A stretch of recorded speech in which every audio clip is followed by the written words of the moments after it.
अस्सलाम वालेकुम नाज़रीन, मैं हूं ज़मीर हैदर और आप देख रहे हैं प्रोग्राम पब्लिक पल्स। नाज़रीन, बजट का सीज़न है।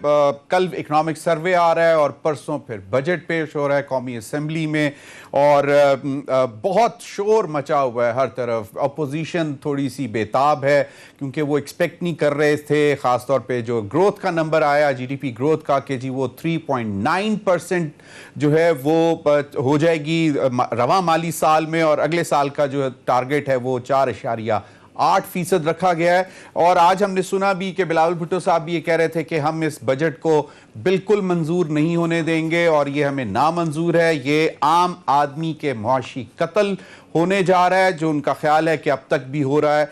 और हुकूमत की दूसरी जानिब से हुकूमत की तरफ से जो हमें जो वाइब्स आ रही हैं वो बहुत पॉजिटिव हैं और हुकूमत का ख्याल है कि अब मुश्किल टाइम जो है वो ख़त्म होता जा रहा है, अब अच्छे वक्त आ रहे हैं कौमी जो इस वक्त मुआशी सूरत हाल है उसमें। प्राइम मिनिस्टर परेशान थे शायद थोड़ा सा, लेकिन अब ख्याल यही है कि बजट बड़ा स्मूथली पास हो जाएगा, कोई इशू नहीं है। नाज़रीन, अभी जो है मई तक की जो फिगर्स आई हैं उसमें हमारा जो ट्रेड डेफिसिट है वो काफ़ी ज़्यादा है। जो एक्सपोर्ट्स हैं वो तकरीबन $22.56 बिलियन हैं और इंपोर्ट जो है वो इन 11 महीनों में $50.4 बिलियन है, तकरीबन अराउंड $27 बिलियन का ट्रेड डेफिसिट देखने में आ रहा है। 2100 अरब रुपए का डेवलपमेंट बजट जो है वो जो कौमी मुआशी काउंसिल नेशनल इकनॉमिक काउंसिल ने मंजूर किया कि 2100 अरब जो है वो डेवलपमेंट बजट होगा और जिसमें से 900 अरब जो है वो पब्लिक सेक्टर डेवलपमेंट प्रोग्राम यानी कि PSDP होगा, जिसमें बहुत सारे प्रोजेक्ट्स हैं। और कहा यह जाता है कि डेवलपमेंट बजट जितना एलोकेट हो और अगर उतना लग भी जाए तो इसका मतलब है कि उस मईशत में उतना रूम है कि वो उसको एडजस्ट करे और उसका फिर एक स्पिल ओवर फायदा भी आता है, क्योंकि हर जो सनत है डेवलपमेंट से रिलेटेड, चाहे वो कंस्ट्रक्शन इंडस्ट्री हो, इंफ्रास्ट्रक्चर हो एंड व्हाट नॉट, उन सब को पहिया लग जाता है। और अगर डेवलपमेंट बजट जो एलोकेट हो और वो सही मानों में खर्च हो जाए तो इससे बहुत ज़्यादा फायदा होता है मईशत को। अब आज के प्रोग्राम में हम थोड़ा सा ब्रॉडर जायजा लेंगे हम कि क्या सूरत हाल है और आम आदमी आज भी क्यों परेशान है। अगर इतने अच्छे नंबर्स आ रहे हैं जीडीपी ग्रोथ के, ज़राअत के शोबे में हम बड़े अच्छे नंबर लेके आए हैं, ग्रोथ बहुत अच्छी हुई है, इंडस्ट्रियल सेक्टर की ग्रोथ बहुत अच्छी है, सर्विसेज सेक्टर की ग्रोथ बहुत अच्छी है, लेकिन आम आदमी अभी भी कहता है कि जनाब मेरे पास जितनी मेरी जेब में पैसे आते हैं उससे दुगना मेरा खर्चा है और वो कम नहीं हो रहा। और सबसे बड़ी वजह यही बताई जाती है कि महंगाई और सिर्फ महंगाई है जो इस वक्त तक आवाम के लिए भी परेशान कुन है और शायद किसी हद तक हुकूमत भी इससे परेशान है, क्योंकि पिछले 2-2.5 साल से जितनी भी एफर्ट्स हम देख रहे हैं और जितने प्राइम मिनिस्टर ने इजलास इस पे किए हैं महंगाई के ऊपर और अवेलेबिलिटी के ऊपर के दाल, चीनी, रोटी, आटा की अवेलेबिलिटी और फिर इनकी प्राइसेस के ऊपर, लेकिन उसके बावजूद कोई फर्क नहीं पड़ा। नाज़रीन, प्रोग्राम के पहले हिस्से में मेरे साथ डॉक्टर अशफाक हसन खान साहब होंगे और डॉक्टर अशफाक हसन बहुत नामी ग्रामी माहिर मुआशियात हैं और मेरा उनका बहुत पुराना ताल्लुक़ है। जब से इकनॉमिक रिपोर्टिंग शुरू की उनसे बहुत कुछ सीखने की कोशिश की और आज भी हमारा यही है कि आज हम उनसे कुछ सीखेंगे और जानने की कोशिश करेंगे कि अब पाकिस्तान की मईशत जा किस तरफ रही है और इसमें आम आदमी को क्या फ़ायदा होगा। पहले हिस्से में डॉक्टर अशफाक हसन हमारे साथ होंगे और दूसरे प्रोग्राम के दूसरे हिस्से में हमारे साथ होंगे मुल्क के बहुत बड़े businessman, chairman AKD group Aqeel Karim Dhedhi साहब हमारे साथ होंगे। अस्सलाम वालेकुम डॉक्टर अशफाक साहब। जी वालेकुम अस्सलाम सर, कैसे हैं? खैरियत से हैं? बिल्कुल ठीक ठाक। बहुत बहुत शुक्रिया सर, आपने वक्त दिया। आपने तो मेरे लिए कुछ छोड़ा ही नहीं है। क्या सर? सब कुछ ही आपने एक्सप्लेन कर दिया, तो मैं तो वही सिर्फ रीइटरेट करता जाऊंगा जो आपने कहा है। नहीं डॉक्टर साहब ऐसे तो नहीं है। डॉक्टर साहब, एक वक्त था कि हमें मुझे जो याद पड़ता है कि जब भी ये वो एसपीआई के फिगर्स आते होते थे तो मैं सबसे पहले दौड़ा आपके पास आता था और मैं आपको कहता था, उस वक्त आप एज एन इंडिपेंडेंट इकोनॉमिस्ट और पाइड में मेरे ख्याल में आप उस वक्त, अगर मुझे करेक्टली याद है, होते थे, और मैं आपके पास आता था और मैं पूछता था कि डॉक्टर साहब अब मुझे बताएं कि ये क्या है, तो आप कहते थे कि जनाब ये सिर्फ फिगर्स का हेर फेर है और महंगाई इससे ज्यादा है जो एसपीआई आप देख रहे हैं। उसके बाद एक वक्त वो भी आया कि जब आप टेबल के दूसरी तरफ थे और हम फिर वहीं पे थे, और हम फिर जब एसपीआई के फिगर पूछते थे तो आप कहते थे कि नहीं, अब बास्केट मेरे सामने है, ये सही नंबर है। आज भी अवाम की सबसे बड़ी परेशानी महंगाई है और हुकूमत भी इससे परेशान है। नंबर्स बड़े अच्छे हैं, बड़े, I don't know if it's glorified, और ये वाकई एग्जैक्ट नंबर्स हैं, उसके पीछे भी जो मुहर्रिकात हैं वो भी हमें जरा बता दें, तो एक्चुअली कहानी है क्या? देखिए, महंगाई तो जनवरी 2019 से चल रही है। जब महंगाई मैं कहता हूं तो ओवरऑल सीपीआई बास्केट वाला महंगाई नहीं कहता हूं, मैं फूड इन्फ्लेशन की तरफ तवज्जो देता हूं। सही, इसलिए कि इस मुल्क में दो बहुत बड़े तबके हैं। एक है फिक्स्ड इनकम ग्रुप, जो तनख्वाहें सरकारी मुलाजिम हैं उनकी तनख्वाह फिक्स्ड होती है, और दूसरे गरीब लोग हैं जो रोज ही मजदूरी करते हैं, कोई किसी दुकान पे खड़ा हुआ है, कोई अपना छाबड़ी लगा रहा है, वगैरह वगैरह। सर, तो इन लोगों का अगर आप बास्केट देखें, जो मंथली एक्सपेंडिचर का जो है ना, वो 50 से 55% उनका मंथली एक्सपेंडिचर फूड पे चला जाता है। तो अब आप गौर करें कि पिछले 3 महीने से, अगर 3 साल से अगर किसी की तनख्वाह नहीं बढ़ी है लेकिन फूड की प्राइसेस कहीं से कहीं पहुंच गई, तो कितने प्रेशर में वो होंगे। ये 10 से 12 आइटम हैं ऐसे जो आम आदमी इस्तेमाल करता है, और वो 10 से 12 आइटम जो है वो अनकंट्रोल्ड तरीके से बढ़ता चला गया। हुकूमत बेबस रही।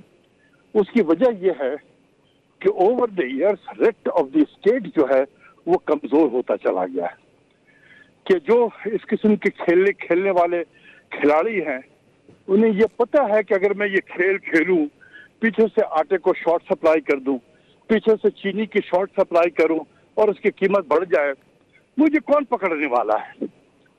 और अगर पकड़ा भी गया तो गवर्नमेंट ने तो हेड ऑन नहीं लिया इन माफियाज को, हेड ऑन गए हैं मतलब। तो देखें कि आई डोंट नो कि हेड ऑन लिया है या नहीं लिया है। हाँ, टीवी पर जरूर सुनता रहता हूं, लेकिन मैंने तो अभी तक नहीं देखा कि हेड ऑन लिया गया हो जिसकी वजह से ये कीमतें नीचे आ गई हैं। कीमतें जब हेड ऑन ले रहे हैं उस वक्त भी बढ़ती चली जा रही है। तो ये जो लोग हैं ना, जब रेट ऑफ द स्टेट कमजोर हो जाए, हर शख्स आजाद हो जाता है। जब मैं कोई मार्केट में जाता हूँ और किसी चीज की कीमत मुझे कहते हैं कि ये 200 रुपए केजी है, मैं अल्लाह का शुक्र अदा करता हूँ कि इसने 200 रुपया केजी बताया। ये अगर 500 रुपए केजी मांग लेता तो मैं क्या करता। सही।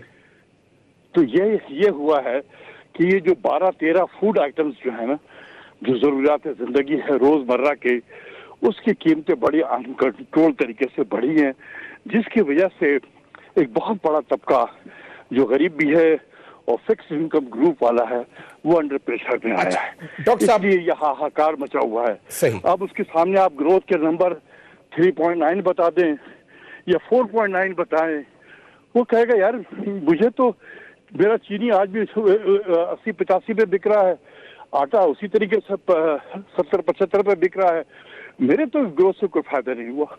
वो यही कहेगा ना। सही। डॉक्टर साहब, जो मुझे समझ आई है कि आपका कहने का मतलब है कि प्योरली गवर्नेंस इशू है, प्राइस कंट्रोल ना करने में, प्राइसेस को नीचे ना लाने में, और जिस पे आपने रेट ऑफ द गवर्नमेंट को कहा कि रेट कमजोर पड़ी है जिस वजह से, तो इसका मतलब है कि जो इकोनॉमिक पॉलिसीज थी उसका लेना देना नहीं था पिछले 2 बजट्स में, जिसकी वजह से कीमतें ऊपर गईं। महंगाई बढ़ती है जी, जब किसी चीज की शॉर्टेज हो जाए। सही।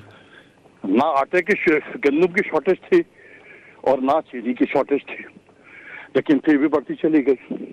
और बड़ा आसान होता है, इन दोनों चीजों की कीमतें बढ़ाना बहुत आसान है।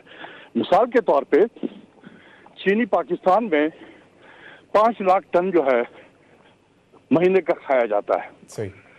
और ये सप्लाई कर रहे होते हैं शुगर मिल वाले मार्केट में, वो अगर पांच लाख के बजाय 4.5 लाख टन मार्केट में बेचे तो 50,000 टन के शॉर्टेज हो जाएगा ना। सही।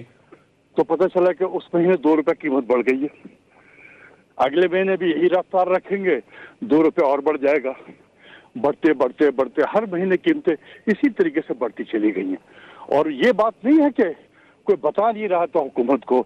मैंने बहुत सारे चैनल पे जाकर ये बताया, प्राइम मिनिस्टर को बहुत सारी सजेशन दी, लेकिन अगर हुकूमत मेरी बात को मान ले तो उनके लिए बड़ी जग हंसाई होती है कि डॉक्टर अशफाक के कहने पे हम चल रहे हैं। डॉक्टर कैसे हो सकता डॉक्टर साहब, आप क्या कोई पॉलिसी मेजर सजेस्ट करते थे या गवर्नेंस का कोई मॉडल देते थे? पॉलिसी मेजर सजेस्ट ये किया था कि सर, माजी में भी प्राइम मिनिस्टर खुद ईसीसी को चेयर करते थे।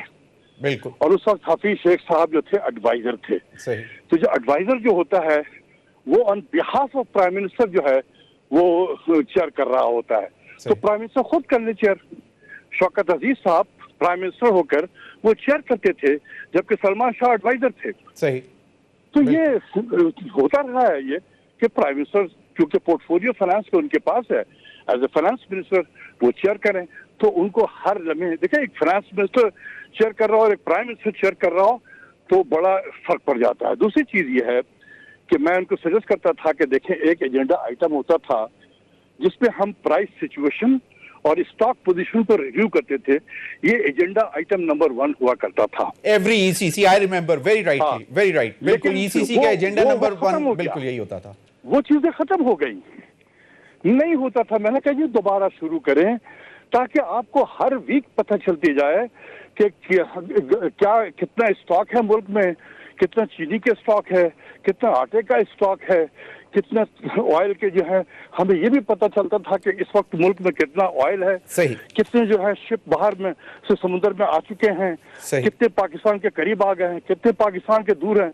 हमें हर चीज का पता होता था। अगर कहीं शॉर्टेज हमें नजर आ रहा है हम एक्शन, वक्त पे एक्शन लेते थे।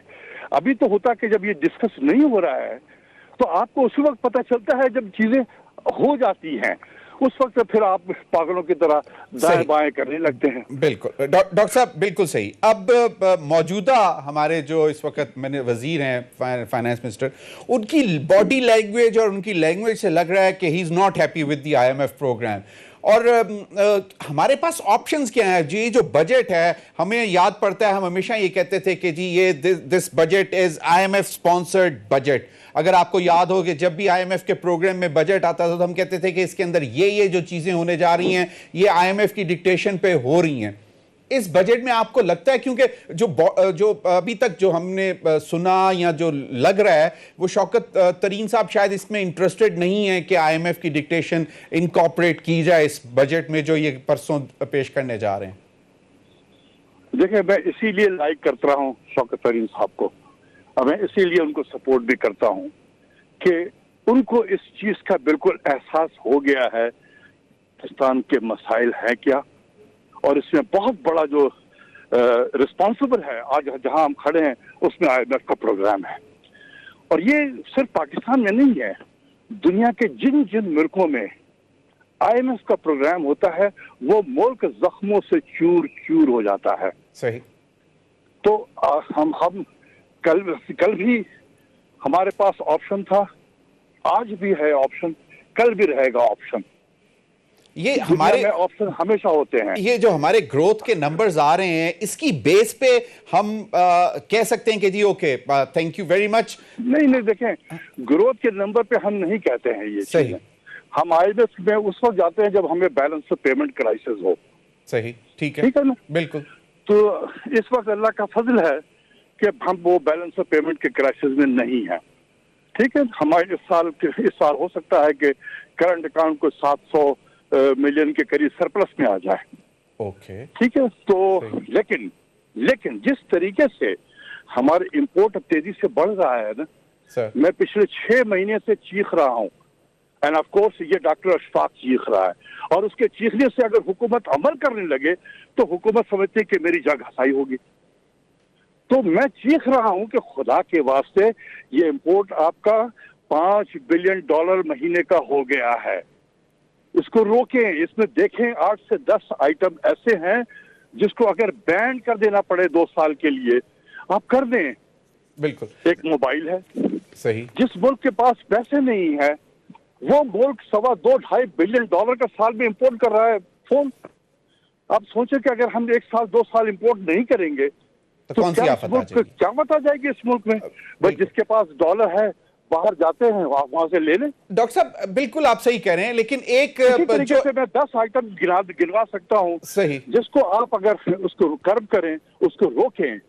देखिए कितनी शर्म की बात है कि ये गरीब मुल्क है जिसके पास डॉलर नहीं है, हम मांग मांग के दोस्तों से ला रहे हैं, और वही उस मुल्क के अवाम कुत्ते और बिल्ली के खाने और शैम्पू बाहर से इंपोर्ट कर रहे हैं। फिलाडेल्फिया क्रीम चीज यहाँ इंपोर्ट हो रहा है। जब मैं स्टूडेंट था अमेरिका में तो वहां खाया करता था, आज वो पाकिस्तान में बिक रहा है। सही। ये कितनी शर्म की बात है ये। बिल्कुल, हालांकि हमें बीइंग एन एग्रेरियन कंट्री हमें इस किस्म की इंपोर्ट्स नहीं हो, लेकिन डॉक्टर साहब एक जनरल इकोनॉमिस्ट की थ्योरी होती है कि इंपोर्ट अच्छी होती है अगर इंडस्ट्रियल इंपोर्ट हो, मशीनरी हो, या बीएमआर में इंपोर्ट हो रही हो। लेकिन यहां तो अभी तक हमें उस तरह के नहीं, हमने मतलब ये फ्रिवलेस किस्म की चीजों में ज्यादा इंपोर्ट से, जिसकी वजह से यही तो कह रहा हूं, मैं यही कह रहा हूं ना कि 8 से 10 आइटम सिर्फ पाकिस्तान हजारों आइटम इंपोर्ट करता है सर। मैं तो सिर्फ 8 से 10 आइटम की बात कर रहा हूं। इसको रोक लो, ये आपका बैलेंस ऑफ पेमेंट हैंडल में आ जाएगा। दूसरी तरफ मैं बार बार, ये अखबारात में भी छपे हैं मेरे सर, लेकिन जाहिर सी बात ये मैं दे रहा हूं और मेरी बात पे अमल करने का मतलब है कि मिनिस्ट्री ऑफ फाइनेंस की जगह साई होगी, शायद प्राइम मिनिस्टर समझते हैं कि मेरी भी जगह साई हो जाएगी। नहीं सर, कि भाई ये आप जो है इंपोर्ट सब्स्टिट्यूशन की तरफ तवज्जो दें। मैंने कहा कि एक परमानेंट काउंसिल कमेटी बना दें जिसमें प्राइवेट सेक्टर के लोग हों, वो आइडेंटिफाई करें कि वो कौन से एरियाज में हमें इंपोर्ट सब्स्टिट्यूशन करनी चाहिए, उसकी पॉलिसी बनाई जाए। मैं मिसाल के तौर पे हम पाम ऑयल मलेशिया से इंपोर्ट करते हैं, $2.25 बिलियन का हम इंपोर्ट करते हैं। यार इसका सब्स्टिट्यूट पाकिस्तान में क्यों नहीं हम डेवलप करते हैं?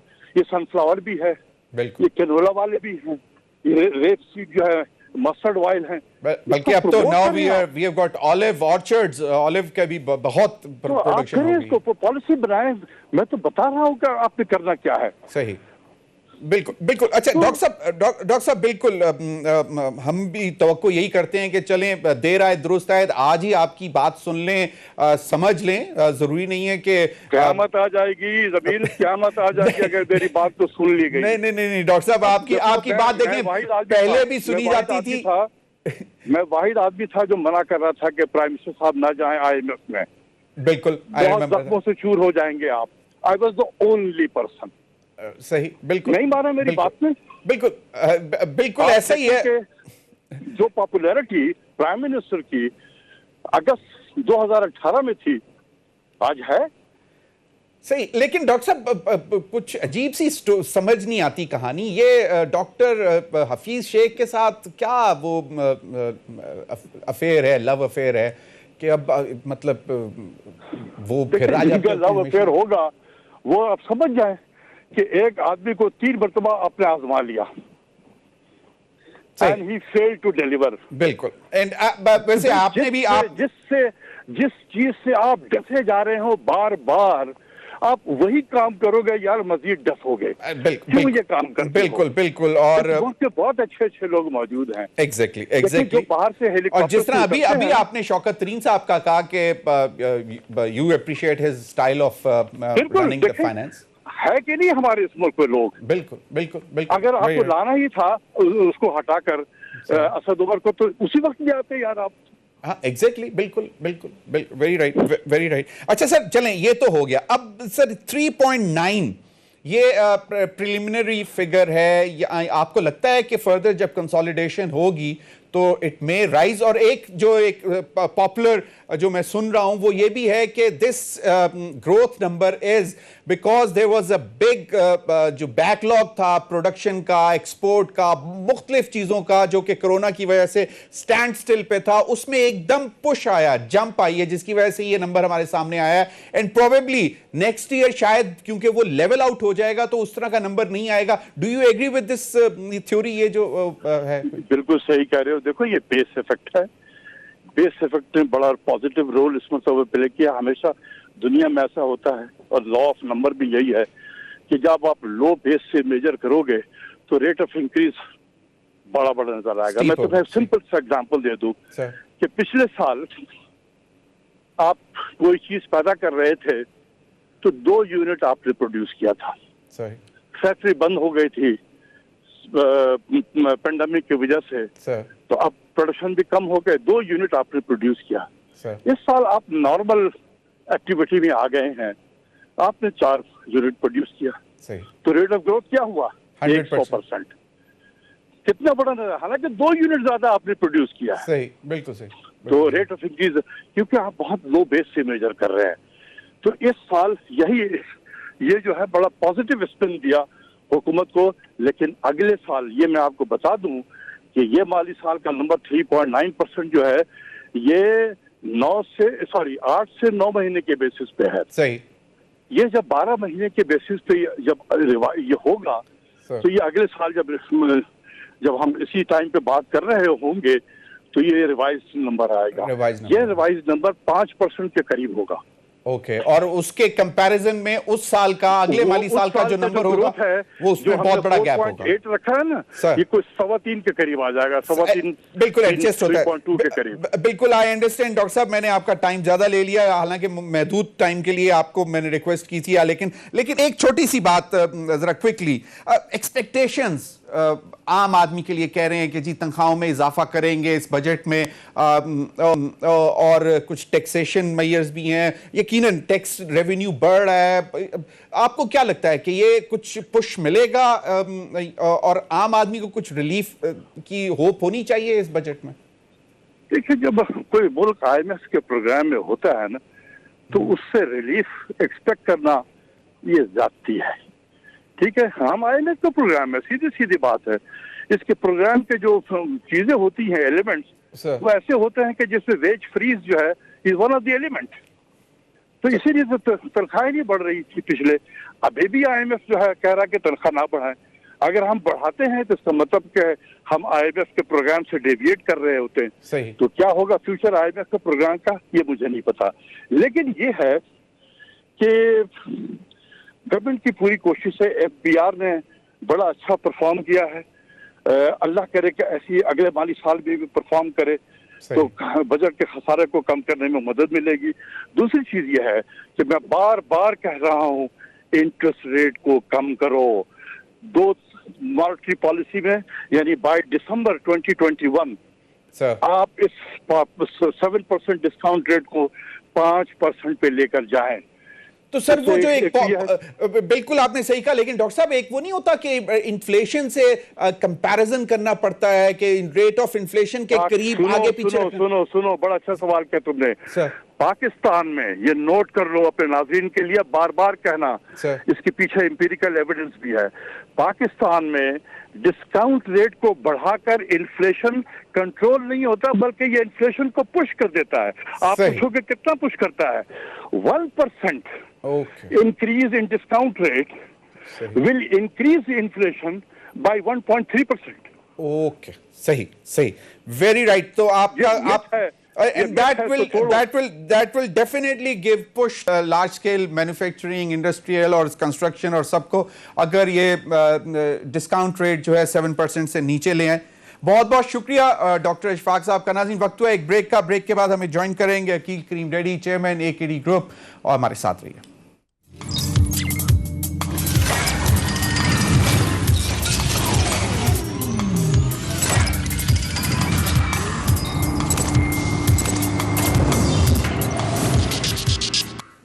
वेलकम बैक नाज़रीन, इस सेगमेंट में हमें ज्वाइन किया है अकील करीम डैडी साहब, चेयरमैन AKD ग्रुप और मारूफ बिजनेसमैन है और माशी सूरत हाल पर बड़ी गहरी नज़र रखते हैं। बहुत बहुत शुक्रिया अकील भाई आपका ज्वाइन करने के लिए प्रोग्राम में। अकील भाई, आज आर्मी चीफ से federation of Pakistan chamber of commerce and industry के डेलीगेशन की भी मुलाकात हुई, जिसमें आर्मी चीफ साहब ने बहुत तारीफ की और उन्होंने कहा कि जो हमारा ये प्राइवेट सेक्टर है ये बहुत कंट्रीब्यूट कर रहा है, खासतौर पर बिजनेसमैन बहुत एक मुस्बत रोल प्ले कर रहा है मईशत को आगे बढ़ाने के लिए। एक तो जरा इस पे भी थोड़ा सा हाईलाइट करें कि क्या कुछ कंसर्न्स कोई लेके गए थे, आपसे कुछ डिस्कस किया था इस डेलीगेशन ने जाने से पहले कि कौन से मामला जो हैं वो आर्मी चीफ साहब के सामने रखें? आर्मी चीफ से जो मुलाकात की है फेडरेशन ऑफ पाकिस्तान ने, जो पूरे पाकिस्तान की फेडरेशन की बॉडी है और ये इलेक्टेड बॉडी होती है और पूरे पाकिस्तान से लोग उसके वोट डालते हैं, चेंबर और बाकी सारे लोग मिलके वोट डालते हैं और इनके प्रेसिडेंट साहब भी थे, फेडरेशन के एक्स प्रेसिडेंट थे, सीनियर वाइस प्रेसिडेंट थे। तो डेफिनेट पाकिस्तान में आपको रास्ते में रहना पड़ता है क्योंकि पाकिस्तान में उमूमन मसाइल बहुत होते हैं, लॉ एंड ऑर्डर सिचुएशन वगैरह के हवाले से बातचीत मसाइल आते रहते हैं। तो मैं समझता हूँ कि पिछले दिनों जो एक इवेंट हुआ था कराची में, तो उस इवेंट की वजह से काफी लोग परेशान थे। तो फेडरेशन जो आर्मी चीफ से मिली तो मकसद यही होगा कि उस टाइम पे शायद कोई ऐसी सिचुएशन नहीं होनी चाहिए। तो मुमकिन है इसी हवाले से उन्होंने मीटिंग की हो और फेडरेशन को आर्मी चीफ ने जो जवाब दिया होगा, डेफिनेट उन्होंने ये कहा होगा कि हम किसी को भी ऐसी सिचुएशन क्रिएट नहीं होने देंगे कि पाकिस्तान की बिजनेस एक्टिविटीज खराब हो। सही। और मैं समझता हूँ जब भी आप आर्मी चीफ से मुलाकात करते हैं और कारोबारी वफद जब भी मिलता है तो ये पहला जुमला जरूर होता है कि लॉ एंड ऑर्डर अगर ऐसी सिचुएशन होगी तो हम किसी को अलाउ नहीं करेंगे कि इस तरह की पाकिस्तान में सिचुएशन क्रिएट हो। और वो हमेशा यही कहते रहे कि आप बिल्कुल अपने बिजनेस एक्टिविटीज पे रहे, कारोबारी मामला 19-20 तो होते रहते हैं, लेकिन हम आपको इंश्योर करते हैं कि आपको बिजनेस एक्टिविटीज के लिए एक अच्छा माहौल प्रोवाइड किया जाएगा और इसको हम खराब होने नहीं देंगे। तो जहां तक मेरी व्यूज मुझे नहीं है कि इनकी बात क्या हुई है, लेकिन मेरा ये ख्याल है कि लोग थोड़े से परेशान थे पिछले हफ्ते से, 2-3 दिन पहले एक इवेंट हुआ था। तो डेफिनेट फेडरेशन का डेलीगेशन उनकी यही ख्वाहिश होगी कि भाई अगर इस तरह की सिचुएशन हुई तो मेरे ख्याल से वो कॉन्फिडेंस की बात उनको मिली होगी। सही। और अक्सर प्राइम मिनिस्टर साहब से भी बहुत बात होती रहती है बिजनेस कम्युनिटी की। सही। तो इसी तरह मुख्तलिफ हवाले से बात होती है, लेकिन जाहिर बात है कि लॉ एंड ऑर्डर के हवाले से इंटीरियर मिनिस्ट्री से आपकी बात हो सकती है या आर्मी चीफ से। बिल्कुल, वेरी राइट, वेरी राइट। बिल्कुल। अच्छा अकील भाई, अभी तक के जो नंबर आए हैं बड़े हौसला अफजा हैं, जिसमें ग्रोथ हमारी 3.9% प्रोजेक्टेड है। और अभी मेरी डॉक्टर इशफाक हसन से बात हो रही थी, उनका ख्याल था कि जब ये कंसोलिडेटेड फिगर्स आएंगे काफ़ी 6-7 महीने बाद तो ये शायद ग्रोथ इससे भी ज़्यादा नज़र आएगी, लेकिन इसको सस्टेन करना एक बहुत बड़ा चैलेंज होगा। और वो आपको क्या लगता है कि अभी तक की जो सूरत हाल है, जिसमें लार्ज स्केल मैन्युफैक्चरिंग ने भी अच्छा परफॉर्म किया, एग्रीकल्चर सेक्टर ने भी अच्छा परफॉर्म किया, ये जो बजट आ रहा है परसों, इसमें आपको तवक्को है कि हुकूमत ज्यादा इंसेंटिव्स देगी ताकि ये जो सेक्टर्स जो अभी बेहतर परफॉर्म कर रहे हैं ये इसी तरह बेहतर परफॉर्म करते रहें आइंदा भी? मेरा तो ख्याल है कि आपके सवाल तो जबरदस्त है। मैं समझता हूँ कि इस वक्त जो गवर्नमेंट के लिए अचीवमेंट करने की बात है वो ये है कि अवाम फ्रेंडली बजट होना चाहिए। पिछला मुश्किल साल था, लेकिन गवर्नमेंट ने उस मुश्किल साल में बहुत अच्छी परफॉर्मेंस दी है। और अभी तो हमने ग्रोथ तकरीबन 4.5-5 के बीच में ग्रोथ एंड क्लोज करेंगे इस साल। सही। और अगले साल जो फाइनेंस मिनिस्टर साहब कह रहे हैं कि 5% ग्रोथ अचीव करेंगे, मैं ये समझता हूँ कि उससे भी बेहतर ग्रोथ अचीव हो सकती है, क्योंकि लोगों की समझ में बात आ नहीं रही है। गवर्नमेंट ने जो पॉलिसी दी है, टेक्सटाइल पॉलिसी दी है, गवर्नमेंट ने आपकी हाउसिंग की जो पॉलिसी दी है, ऑटो सेक्टर की जो पॉलिसी दी है, तो ये पॉलिसी मैं समझता हूँ लोग इसको समझ नहीं पा रहे। ये लॉन्ग टर्म पॉलिसी है, ये कोई 2-4 साल की बात नहीं है। सही। और ये पॉलिसी की वजह से आपकी लार्ज स्केल मैन्युफैक्चरिंग और आपकी जो एग्रीकल्चर है ये तो रुकने का नाम नहीं लेगी। और मैं समझता हूँ कि आने वाली जो फिगर्स होंगे ये बहुत ज्यादा बेहतर फिगर्स होंगे, क्योंकि इस वक्त अभी तो लो हाउसिंग के बिजनेस शुरू नहीं हुआ और बहुत सारे ऐसे प्रोजेक्ट हैं जो रजिस्टर हो चुके हैं और वो सिस्टम में अब काम उन्होंने शुरू कर देना है। और पाकिस्तान में पहले जो डिमांड होती थी, हायर साइड पे डिमांड होती थी, मिडिल क्लास और लोअर क्लास अपार्टमेंट खरीद नहीं सकते थे, वो अपना मकान नहीं खरीद सकते थे। गवर्नमेंट ने जो पॉलिसी बैंकिंग को मॉर्गेजेस की जो पॉलिसी बनाई है, उसकी वजह से हर साल आपके मुल्क में 3-3.5 लाख करोड़ की एक्स्ट्रा डिमांड आएगी। क्योंकि पहले आपके मुल्क में कोई लेबर तबका जो 40,000 से कम तनख्वाह वाला आदमी मकान खरीदने का सोच भी नहीं सकता था। लेकिन इस दफा जो गवर्नमेंट ने पॉलिसी दी है, उस पॉलिसी के तहत जो आदमी 15 और 20,000 रुपए किराए पे मकान में रहता है, अब वो अपना 12,000 रुपए किस्त दे के मकान खरीद सकता है। सही। और 20 साल के बाद उसका मालिक बन सकता है। और ये डिमांड कोई अगले साल 2 साल के लिए नहीं है, क्योंकि पाकिस्तान में मिनिमम भी अगर मैं देखूं तो लो हाउसिंग में हमारे पास 10 से 15 मिलियन मकान शॉर्ट है और मिडिल क्लास में 5 से 7 मिलियन शॉर्ट है। और ये डिमांड हम अगर हर साल 2 लाख से शुरू करें या 3 लाख से स्टार्ट करें और आगे 3.25 लाख 3.5 लाख, तो ये अगले 25 से 30 साल तक आपके मुल्क में ये डिमांड रहेगी। और इसी डिमांड की वजह से आपके cement sector, steel sector, cable, tile, glass, ये इसमें बूम आएगा। और ये अभी बूम आया, ऑलरेडी बूम है। आज भी सब रिकॉर्ड अपने पिछले तोड़ रहे हैं, ऑल टाइम हाई पे जा रहे हैं, लेकिन अभी ये इससे भी बहुत आगे जाएंगे। और इसके साथ साथ आप ये देखें कि आपके रेमिटेंस बढ़ गए हैं, आपके रिजर्व बढ़ गए हैं, आपके रिजर्व बढ़े। और फिर आपने जो पॉलिसी दी है, लोकल इंडस्ट्री के लिए पॉलिसी दी है। पहले हम इंपोर्ट करके खाने के आदी थे, अब हम लोकल इंडस्ट्री को सपोर्ट कर रहे हैं। और उस वजह से आप ये देखें कि लोकल इंडस्ट्री की परफॉर्मेंस बहुत ज्यादा बेहतर आई है। तो मेरा नहीं ख्याल है कि हम सोच सकते हैं ये आने वाले साल पाकिस्तान के बेहतर से बेहतर साल होंगे इंशाअल्लाह। और यकीन से मैं ये कह सकता हूँ कि ये जो ग्रोथ है, ये मुझे लगता है गवर्नमेंट की एक्सपेक्टेशन से भी बहुत ज्यादा ऊपर बढ़ जाएगी। बिल्कुल अकील भाई, आपने बड़ा अच्छा राइटली पॉइंटेड आउट कि कंस्ट्रक्शन इंडस्ट्री एक ऐसी है जिससे 45 से 50 अलाइड इंडस्ट्रीज जो है उनको भी पहिया लग जाता है, उनकी भी जो फैक्ट्रीज हैं वो भरपूर तरीके से चलना शुरू कर देती हैं। सीमेंट हो, लकड़ी हो, स्टील हो, एनीथिंग, टाइल से लेके सब कुछ यकीनन। लेकिन अभी मुझे कहा जा रहा है ब्रेक के बाद अकील भाई जरा जानने की कोशिश करूंगा मैं आपसे कि आम आदमी के लिए यकीनन अगर ये सब सेक्टर्स में प्रोडक्शन बहुत ज्यादा बढ़ रही है तो कीमतें तो कम होनी चाहिए थी, लेकिन हम देख रहे हैं कि कीमतें कम नहीं हो रही, चाहे सीमेंट की भी हो चाहे स्टील की हो। अभी अगर सिर्फ कंस्ट्रक्शन की बात करें, और इन सारी चीजों का इंपैक्ट जो है वो बाकी अशिया पे भी आता है जिसकी वजह से उनकी कीमतें भी बढ़ रही हैं। इस पर बात करेंगे ब्रेक के बाद।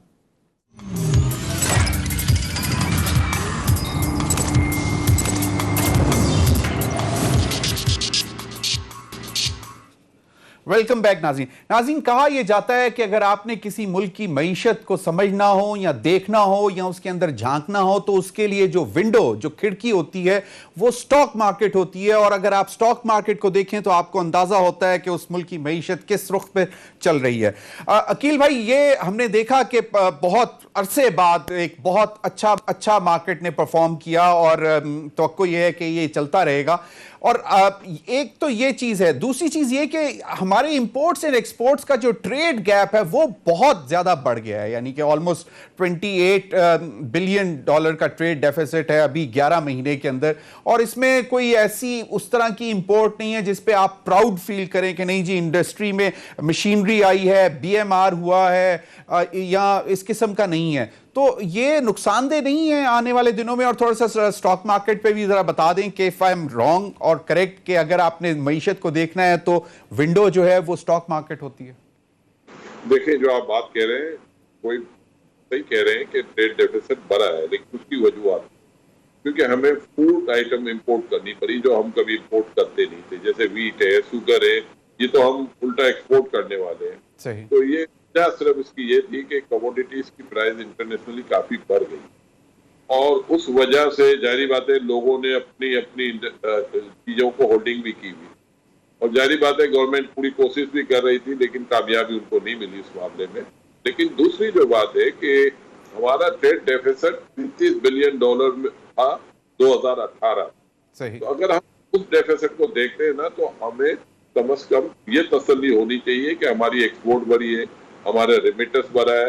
तो अगर हम रेमिटेंस और एक्सपोर्ट को कंबाइन करते हैं तो वो फिर कोई गैप दिखता नहीं है। पहले तो ये था कि रेमिटेंस हमारा 20-22 अरब बिलियन डॉलर था और आपका एक्सपोर्ट तकरीबन 22 बिलियन डॉलर थी, लेकिन ट्रेड डेफिसिट हमारा 65 बिलियन डॉलर था। तो वहाँ सिचुएशन हमारी बहुत ज्यादा सीरियस थी। लेकिन अब गवर्नमेंट ने इन अकाउंट्स को काफी अच्छी तरह हैंडल किया है और आपका करंट अकाउंट को प्लस किया है। फिर इसके अलावा आप ये देखें कि रुपये आपका स्ट्रॉन्ग रहा है। पहले आपका रुपये ओवर वैल्यू होता था, आज आपका रुपये ओवर वैल्यू नहीं है, जिसकी वजह से आपकी रेमिटेंस आ रही है, जिसकी वजह से फॉरेन डायरेक्ट इन्वेस्टमेंट भी आप एक्सपेक्ट कर सकते हैं और उसकी वजह से आपकी पोर्टफोलियो इन्वेस्टमेंट भी आ सकती है। जो आप इस वक्त इक्विटी मार्केट की बात कर रहे हैं कि इक्विटी मार्केट की परफॉर्मेंस दिन ब दिन बेहतर से बेहतर हो रही है। हमारी मार्केट के कॉर्पोरेट रिजल्ट तो बहुत अच्छे आ रहे हैं, लेकिन अब मार्केट में वॉल्यूम भी बढ़ने शुरू हो गया। अब मार्केट में इन्वेस्टर बेस बढ़ना शुरू हो गया है। पहले ये होता था लोग इंटरेस्ट बैठ के खाने के आदी थे हायर इंटरेस्ट रेट में। अब जाहिर बात है कि इंटरेस्ट रेट बहुत हाई नहीं है, 7-7.5% कोई बड़ा इंटरेस्ट रेट नहीं है। और जब इस तरह होता है तो बहुत सारे स्टॉक्स ऐसे होते हैं जो डिविडेंड अच्छा पे करते हैं, तो लोग फिर इन्वेस्टर की तरफ माइल हो रहे हैं। तीसरी तरफ आप ये देखें कि लोग पहले डॉलराइजेशन की तरफ जाते थे, अब शायद वो डॉलराइजेशन की तरफ नहीं जा रहे। सबको पता है कि कोई डिवैल्यूएशन का कोई बड़ा खतरा नहीं है, क्योंकि आपके रिजर्व इतने ज्यादा हैं कि रातों रात ये डिवैल्यूएशन फैक्टर आप देख नहीं सकते। फिर आप ये देखें आपके रीपेमेंट के भी अगले 2 साल के लिए इंतजाम है, तो अगले 2 साल आप पॉलिसी बना सकते हैं। वरना पहले तो आप इंडस्ट्री लगाते थे, आपको पता ही नहीं है कि डॉलर में बोरो करोगे तो पता नहीं कितना डिवैल्यू हो जाएगा। तो इस तरह के पहले लोगों को खतरात रहते थे। मतलब पॉलिसी मेयर्स जो हैं वो ऐसे आ रहे हैं जिसकी वजह से अब लॉन्ग टर्म बिजनेसमैन या इन्वेस्टर जो है वो देख सकता है, विजुलाइज कर सकता है और उसको कोई खौफ नहीं होगा। बिल्कुल सही। अकील भाई, एक चीज कि अब बजट आ रहा है, मैंने आप पहले भी कहा कि महंगाई जो है वो तकरीबन जितना आवाम के लिए परेशान कुन है उतना ही हुकूमत के लिए। तो अब ये बजट में आपको क्या लगता है कि कुछ ऐसा हो सकेगा जहां से इस जिन पे काबू पाया जा सके? देखिए, महंगाई का आप अगर सब्सिडी देने की कोशिश करेंगे तो आप कामयाब नहीं हो। सही। महंगाई को कंट्रोल करने के लिए आपको मिनिमम वेजेस बढ़ानी हो। और मैं समझता हूँ इस बजट में मैं ये देख रहा हूँ, क्योंकि अब लोग इंडस्ट्रियलाइजेशन एक्सपेंशन में जा रही है, लोगों को रोजगार मिलना शुरू हो गया है, इंटरेस्ट रेट बहुत नीचे है। फिर आपको अब मिनिमम सैलरी बढ़ाने की जरूरत है। जो गवर्नमेंट स्टेप्स लेगी वो प्राइवेट सेक्टर उसको इम्प्लीमेंट करेगा। तो इस वक्त एक यही रास्ता है। पूरी दुनिया में कमोडिटीज बढ़ी है। पाकिस्तान, महंगाई पाकिस्तान का इशू नहीं है, इस वक्त वर्ल्ड वाइड है। बिकॉज ऑफ कोविड थोड़ा सा आप वसाइल में आए हुए हैं और दुनिया की सारी कमोडिटीज बढ़ी हुई है। अगर आप शुगर ले लें, व्हीट ले लें, राइस शायद इतना नहीं बढ़ा, लेकिन कमोडिटीज में बाकी आप हार्ड कमोडिटीज भी ले लें तो सारी कमोडिटीज बढ़ी है। और इस वजह से मैं समझता हूं कि इसका एक ही रास्ता है कि गवर्नमेंट लोगों की मिनिमम सैलरी को बढ़ाए, लोगों की इनकम बढ़ाने की कोशिश करे, ग्रोथ पॉलिसी की वजह से लोगों को रोजगार मिले। आप ये देखें एग्रीकल्चरिस्ट खुश हैं, उनकी क्रॉप अच्छी बिकी है, महंगी बिकी है, तो उनका बाइंग पावर बढ़ा है। इसी तरह बाकी सेक्टरों में भी लोगों का बाइंग पावर बढ़ा है। कुछ सेक्टर इफेक्ट हुए हैं, जैसे रेस्टोरेंट वगैरह हैं, इनको तकलीफ हुई है, ट्रांसपोर्ट है, उनको प्रॉब्लम हुई है। इसी तरह आपके टूरिज्म का सेक्टर है। बिल्कुल, यू आर राइट। बिल्कुल। 20 सेकेंड्स अकील भाई, टैक्सेशन पर डर है, खौफ है कि कुछ मतलब ज्यादती होने जा रही है, या इस पे भी कंफर्टेबल होंगे आप? समझता हूँ जो शौकत तरीन साहब ने बताया है उस हिसाब से किसी किस्म की ज्यादती होने नहीं जा रही है। बल्कि मैंने तो सुना यही है कि उन्होंने इवन एफबीआर को कहा है कि 1 जुलाई से जिस तरीके से आप नोटिस इशू करते हैं इसको आप बंद करें, बिजनेसमैन को हरासा ना करें। बिजनेस सिर्फ और सिर्फ ऑडिट का 4.5% लोगों का इंतखाब होगा, जिनको ऑडिट का बिल्कुल ऑडिट में लाया जाएगा, हाथ में नहीं होगा ये ऑडिट। बहुत बहुत शुक्रिया। माजरत से अकील करीम डेरी साहब, मेरे प्रोग्राम का वक्त खत्म हो गया। नाज़रीन, यकीनन बिजनेस कम्युनिटी बहुत अपबीट है और उनकी तवक्कुआत जो है हुकूमत की पॉलिसीज से बहुत ज़्यादा हैं, और वो तो कोई यही कर रहे हैं कि बजट में भी ऐसी पॉलिसीज आएंगी जिससे मईशत मज़ीद फले फूलेगी। अब तक के लिए इतना ही, इजाज़त दीजिए। अल्लाह हाफ़िज़।